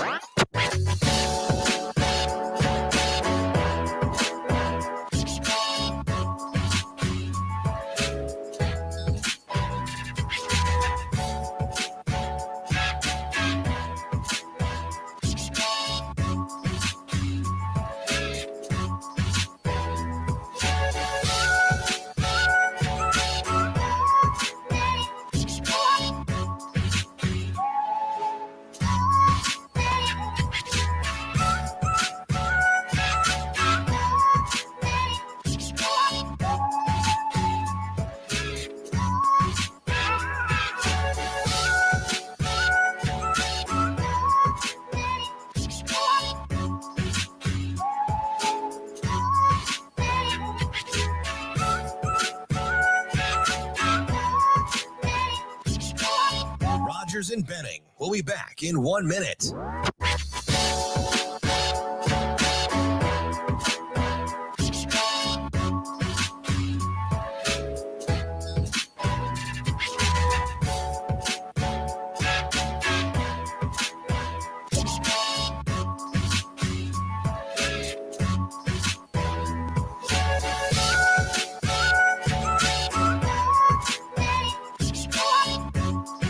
Rogers and Benning will be back in 30 seconds.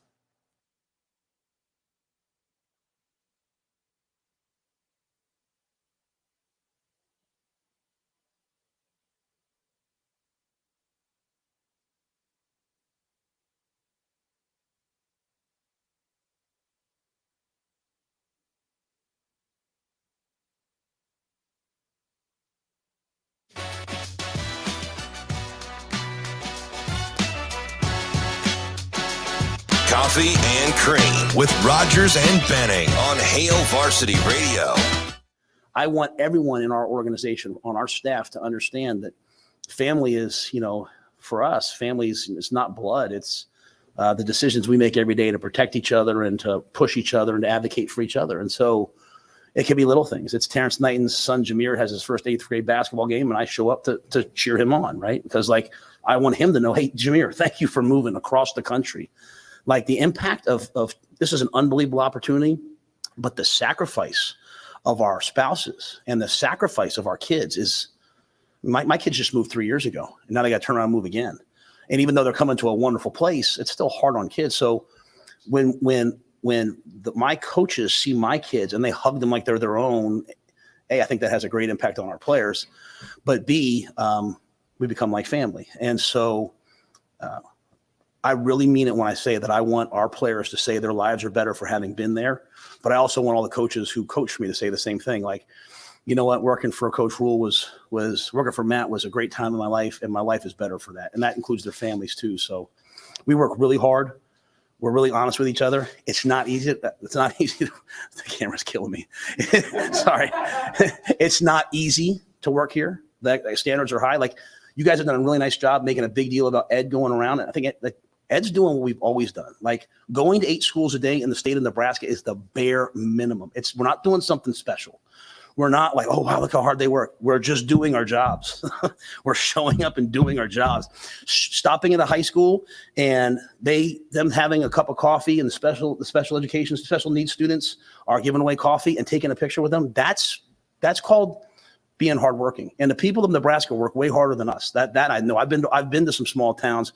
I've been to the cities now. I've seen people in the state. You guys work hard. So we're not going to celebrate ourselves for working hard. We're going to celebrate ourselves for having a purpose where we're trying to help young people have better lives. That's really what's important. The working hard is because we want to win too. Wow. A lot to unpack there from Coach Matt Rhule from his press conference. Coffee and Cream in the morning on Hail Varsity Radio, powered by Currency. We'll get to Creighton basketball and morning dump to close out the show, but let's keep it with this because we were talking during the break and I made the executive decision to say, like, hey, let's keep it with football because you wanted to get to this. And I think it's really important because it's things that we've talked about before. It's when he talks about his own kids, the impact on that. We led the show with, man, he left Carolina and he could have just sat back, been with his kids a little bit, let him graduate himself, let him graduate. He's then, he's going to be 18. And then decide, hey, what should we do next? But he didn't want that. He didn't want that for him. He didn't want that for his family. He wanted to keep going, to do it all over again and continue making an impact on young men's lives. And so that's why he said, hey, I'm going to do it. We found the right spot. I'm going to do it. We're going to go to Nebraska and we are going to create this family. And I love the word family when it comes to a sport because not everybody lives in Nebraska. Not everybody comes from Lincoln, Omaha, or surrounding areas. A lot of these kids, whether they're transfer portal or recruits, come from California, come from Georgia, come from Texas, come from the Northeast. And when you're away, you're 18, 19, 20 years old, when you're away from your family for the majority of the school year, you need a family to lean on. You need a family to create. You need a family. That's it. And so the importance of creating a family at Nebraska for Matt Rhule and making that a huge priority goes so far in development, and it adds to then the development on the football field. Yeah, I think it's a big deal. Before Trev and the staff found Coach Rhule, one of the things that I used to always harp on was I appreciated the fact that Trev behind the scenes was trying to change the dynamics of the athletic department in terms of his hires, diversifying, the employment group, getting different perspectives, making sure that he was talking with student athletes during different panels and forums to see what the comings and goings ons were within the athletic department to help better serve the student athletes. And I said, Drew Down, he's doing that because the more you make it like home, the less apt people are to want to leave. And I felt like he was taking preventative measures, trying to get out ahead so you can make it a destination place and combat things like the portal and the ability to transfer so easy because it's so good here. That's why it's important to change up the nutrition menu, the athlete, what student athletes can eat. How are we cognizant of different regions, and how can we not alienate folks that may be coming from someplace else? And trying to be, now listen, you can lose the reality of yourself trying to be all inclusive, but if those core principles are kind of loving on one another and having general concern for one another, generally you're going to be okay. Not foolproof, but you give yourself a chance to have some success. And so I think when Coach Rhule talked early, we were a little dismissive because we didn't have a frame of reference. When he talks about being like-minded and appreciating Trev and Ted Carter's vision, I think a lot of that is what he's talking about. I think that's also in conjunction when he says things like, when my wife and I snuck in and we checked it out and she said, hey, Matt, I love this place. This is for us. Let's do this. We kind of undersold it. Like, oh, that's cute. That's a nice little story, right? Like, my wife wants to be someplace, and so I'm going to do this for her. Yes and no. It all goes together. Right? You uprooted, his daughter needs some services provided. She may have been getting those in Carolina that aren't part of the protocol in the educational system here in Nebraska. Good news is the education here in Nebraska is so off she the can charts. well, in Lincoln they write their own curriculum too. So mean, there are some pros and cons. I remember Coach Joseph sang the praises of Lincoln Public Schools compared to where they were coming from. And so I think all those things matter, because when it's nut cutting time and it gets hectic and you're 2-4 and you're looking down the barrel of a tough opponent, it better be about something else other than the results if you want to hang in there and come out of the back end. You know, Coach Samanji said this during the hype video. He said, family isn't blood. It's about wanting to replace the pain with love for the brother next to you and being okay with doing that. And I just think to myself, the more, it sounds cheesy, but just think about it. In all the high functioning relationships, shoot, Bill called yesterday. This on a humbug. And at the very end, we're talking about all these other like business things. And he goes, hey, is there anything you need? How are you guys doing? Like, are you hanging in there? Changed the whole tenor of the conversation. You're talking about Boss Man Bill. Yeah. But that's how he's done that to me a couple of times too. And that's and I think that's his strength. And how do we describe where we work? It's a little family. It's a little family. So I just think those things matter. It makes you want to be there. And crunch time, right? The best teams even are so. If the dollars teams. don't make sense or the wins don't match the losses, like, you need something else to sustain you, where you could say, just like under the roof of your house or something, where you'll say, oh man, that's my sister, or that's my brother, or that's my kid, where that's the answer that buoys all the other. Man, can you believe such and such and such and such? Yeah, but that's my brother. Yeah, but that's my sister. And I'll stand by him. That's how you get over the hump. There's a quote from the movie Miracle. Remember when they're leaving to go on the bus and there's 3 guys standing outside and they want Herb to get off the bus, and Herb's like, why aren't you guys getting on the bus? And he's like, you're not separating this team. And he's like, oh, I'm going to do whatever I want, essentially. And he's like, no, we're family.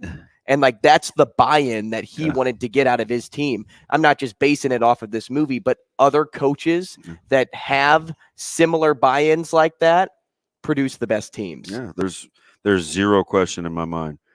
We went on a second half run against the team last year, and I think it was all about because we were cohesive, because we were down at the half. I remember when, media was killing Nebraska a couple years during my career, and we made this decision to make it about us and nobody else. Like, if we didn't like one another, it wouldn't have worked, right? It just wouldn't, because you're rolling the dice. When you want to make it about team and your team isn't a team, you're in big trouble. Hey, we're talking about family. How about a family-run, family-owned business over Love at it. Dingman's Collision Center? Love it. 4 locations throughout the metro area, along with the standalone mechanical shop at 120th and Maple. They've been in the business for over 25 years in Omaha. They do a give-back program, which after your visit, you then put some sort of token ticket into a bowl for charity, and Dingman's will do the donation themselves. A great piece, a great addition to that organization. Dingman's Collision Center. If you need help with your car, go to Dingman's. Coming up next, we're talking to Brian Edwards here on Coffee and Cream.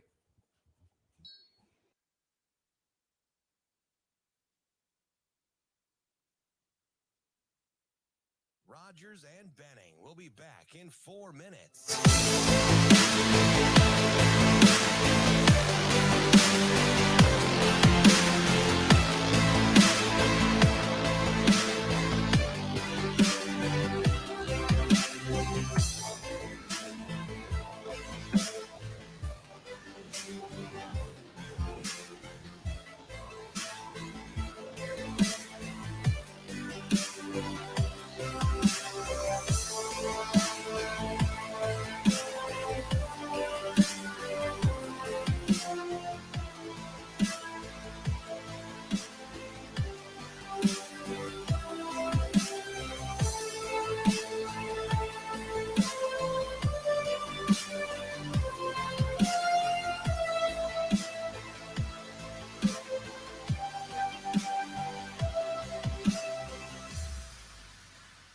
Rogers and Benning will be back in 3 minutes.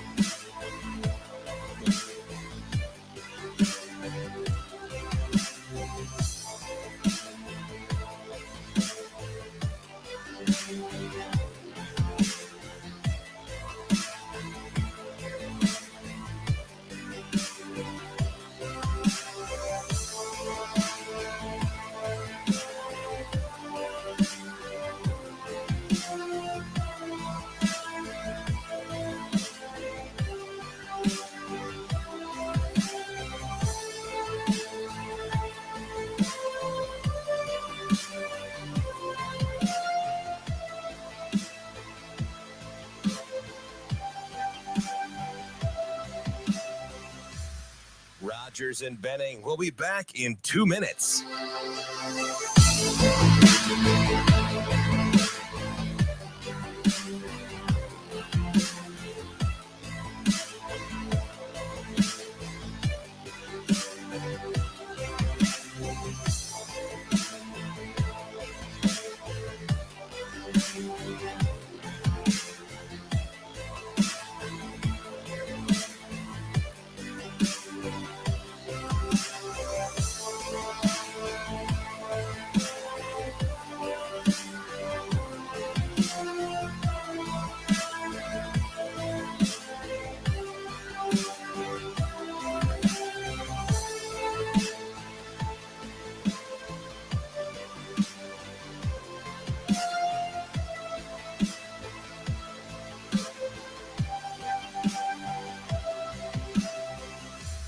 Rogers and Benning will be back in 1 minute.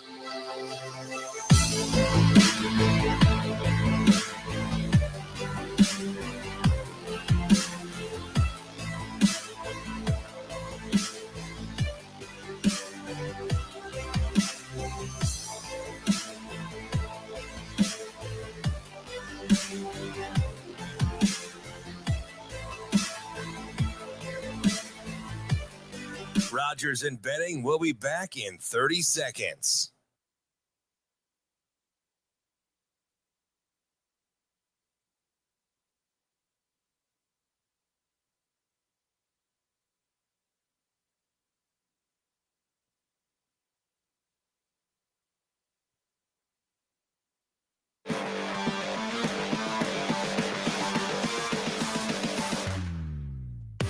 Coffee and Cream with Rogers and Benning on Hail Varsity Radio. Now, Vegas insider, senior handicapper, and fan of the cold Budweiser bottles, Brian Edwards. It's got to be touchdown, touchdown, touchdown. Brian Edwards. I don't really love it. Brian Edwards. Were they using the cream cheese to butter the bagel? Brian Edwards. I'm going with the cowgirl. Here is Brian Edwards. Hey, Brian Edwards is a fan of Budweiser, but let me tell you, we are a fan of Acres Ale on this show, brewed with Nebraska corn, crisp and clean with a light, refreshing flavor. I would also say it's a refreshing finish too. Locally brewed, the perfect beer to wind down at the end of your workday. We tried Acres Ale yesterday after the show, and it was fantastic. It does give similar vibes. B, we're going to get you some Acres Ale, okay, buddy? Of your favorite light beer. Okay, I'll have to try it. Although I'm pretty brand loyal. Yeah. So, are you Budweiser, Bud Light, Bush Light? What is it? Bud Heavy. Bud Heavy. Yes. And you're a little guy. Like, B, are you serious? Absolutely. Man, this guy, he's drinking one beer and he's like, I'm caked. I'm done. I'm full. Brian, good morning, man. What's up? Oh, man. It's going good. Still a little bitter about the officiating at Arrowhead the other night. But, yeah, actually, I'm still very bitter about that. But let me stay right there, B, just for a sec. Because the vitriol and kind of the pushback and, man, I just felt like there was a ridiculous amount of whining after the playoffs. 100% you think it has to do with the fact that so much money changes hands that it elicits. I mean, did you see, like, social media was a mess about officiating, and I think it's gotta be because money's changing hands. Yeah, that's probably it. More people on Twitter are gambling these days with it legal and whatever it is now, like 31, 32, something like that. I think Massachusetts got legal the other day. I don't know if that's 32 or where the number is, but yeah, that probably has a lot to do with it. I would imagine. So. Mm. Hey, Brian, I see one of your plays in front of me, and it revolves around the Eagles team total over 12.5 in the first half. It's a heavier price at minus 125, but not really crazy. I made a lot of money this year betting on the Eagles spread in the first half. So I'm with you when you talk about this team being super successful in the first 30 minutes of the football game. But why in particular do you like the over 12.5 in the first half? Because that kind of seems low to me. Yeah, so their team totals in the first half, I did it. Their offense was, looking so great early in the year, and I did that bet a time or two, and it won, so I just kind of kept doing it. I didn't do it every week because there were some weeks where it would be 14 or 14 and a half. But it was only 10.5 last week because San Fran's got an elite D. But it's normally been 13.5 most weeks, and they have gotten to at least 14 by halftime in 16 of their 19 games. So obviously, it's been very successful. I got back. I had kind of gone away from it there when Jalen got hurt. I had gone away from it there in that the two games that Minshew started and didn't do it. I don't think I did it the regular season finale, but I got back on it the last two playoff games, and it hit pretty easily. And so I'm gonna go back to it. I'm still undecided on the game. I guess I just kind of I normally know exactly what I want and fire away right when the AFC and NFC championship games end. Like last year, I jumped on the Bengals, was just wanting to get them at +3 or better, and got a little better and ended up winning. But I'm undecided right now. I guess I just kind of want to see. I don't know that we'll find out anything if if Mahomes re-aggravates his ankle. I doubt we would find out. But I don't know. I'm just kind of in a holding pattern. Although I will say, if you like the Chiefs, you're probably better off going the Super Bowl MVP prop for Mahomes +130. Because I can't imagine them winning and him not being MVP. So I'll just throw that out. If you like KC, they're +105 on the money line or +1.5. Probably better off going Mahomes +130 to win Super Bowl MVP.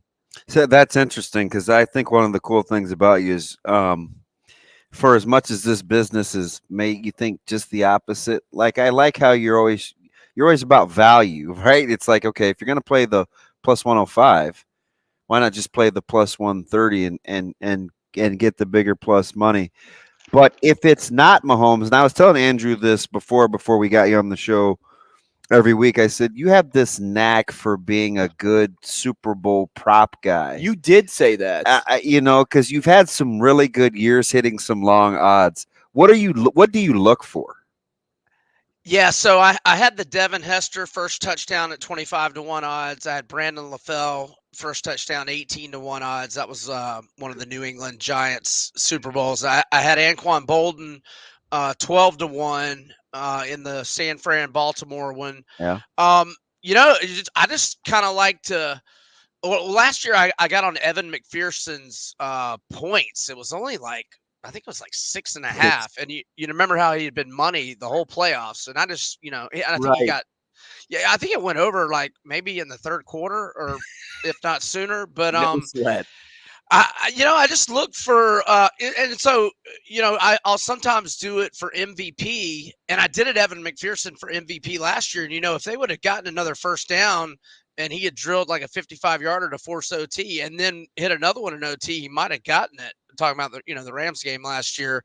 If Kansas City does win and Mahomes doesn't get MVP, the only person I could see, and I haven't even looked up what his odds to win MVP are or if Chris Jones has like 3 or 4 sacks and forces a couple of fumbles, that would be the only guy I think on the Chiefs that, I mean, I just can't see Kelsey, because whatever he would do would be attached to Mahomes. So I think Chris Jones is the only guy who could win it, outside of Mahomes for KC. I haven't seen those odds. I mean, if they were, excuse me, if they were like 50-1, maybe I would consider a flyer on that. Hey, who's scoring the first touchdown then? Let me know. Right. I haven't. You know what? I had Kadarius the other day at 13-1, and he dropped. Oh, Florida guy likes the Gator. Weird. Man, a Kadarius, catch the ball, brother. I haven't even looked at those odds yet, so I'll get back to you guys next week on the first touchdown. Oh, I'm excited. Now you're going to make me wait a full week, and I'm going to have to get through another Monday, another Tuesday, another Wednesday just to hear my prop bet. Hey, tell him money will wait for him, right, Brian? Hey, you do have an NBA play, and like they're hot, man. So the number seems ridiculously low, just 4.5. The Bucks have won 5 in a row, catching a Clippers bunch that I think, still trying to figure it out. Although they have won 7 out of their last 10, 4.5 doesn't seem light to you? It does seem light, so I am going to go with Milwaukee. And like you said, Damon, they've won 5 in a row and 7 of 8, and their winning margins have been by 9, 25, 10, 8, 20, 8, and 13. And when the Bucks have been favored by 6.5 points or fewer at home this year, they're 12-2 against the spread. Now, no Bobby Portis, but the Clippers are playing better just because Paul George and Kawhi are on the court, and they're not in a back-to-back, but you never know when those guys are going to be out. It seems like they're trying to get dialed in, though, right now and not sitting out unless it's back-to-back. So they'll probably play, but I still like Milwaukee minus 4.5. How big of a win was that for your Gators? Huge. Do you trust Tennessee? No, I don't. I mean, they're really, really good. And I'm not saying I won't back them some more in the regular season, but in terms of a future bet to win the national title, or do I trust them laying points in March? Heck no, because they just have these games where they cannot get buckets. Like it was the Kentucky game at home, 2 or 3 Saturdays ago. It was last night. And then I was way invested on them against Michigan in the round of 32 last year, and they just could not score in the last 8 minutes. And I was about to have a coronary. No, I do not trust them come March. Brian, somebody asked me this yesterday. How do you bet on college basketball? What's the best approach for betting on college basketball? Well, I like to find streaks both ways. Like, there was a Merrimack under streak that was going good for a while. They got LIU today. Yeah, it's the over has actually hit in back-to-back for Merrimack, so I'm gonna stay away. But I like to do streaks. Like right now, it might. I'm not saying definitely do it on Saturday, and we don't know. They play Notre Dame, but the over's hitting 12 straight for Wake, but it's taken buzzer beaters in the last 2 games. I don't know if you guys saw Tyree Appleby hit a 40-footer. Yes, sir. That got me. Yes, sir. Hey, the quote-unquote meaningless 3. Right. It was very meaningful. Oh, man. And then there was a bad beat in that Mizzou game last night. They had 10.5, and they were up 13, turn the ball over, and LSU goes down and hits a garbage time 3. Shoot. Yeah, I had Missouri. Yeah, but I actually had them at 10, so it was a push, but it was still Missouri just threw the ball away. Yeah, they did. Oh, it's gross. Appreciate it, B. Hey, thanks, Brian. That's Brian Edwards, and gosh, is he fun to talk to? He's Brian great. Edwards, MajorWager.com, BrianEdwardsSports.com. Toss him a follow on Twitter at Vegas B Edwards. We'll get into more college basketball when we talk Creighton during the morning dump, and then I want to run one thing by DB that was I don't believe Arian Foster. I don't believe Arian Foster last night. What do you mean? All of that was fact. He was spitting facts on that show. We're going to Morning Dump next. Thanks for joining us. We'll see you tomorrow.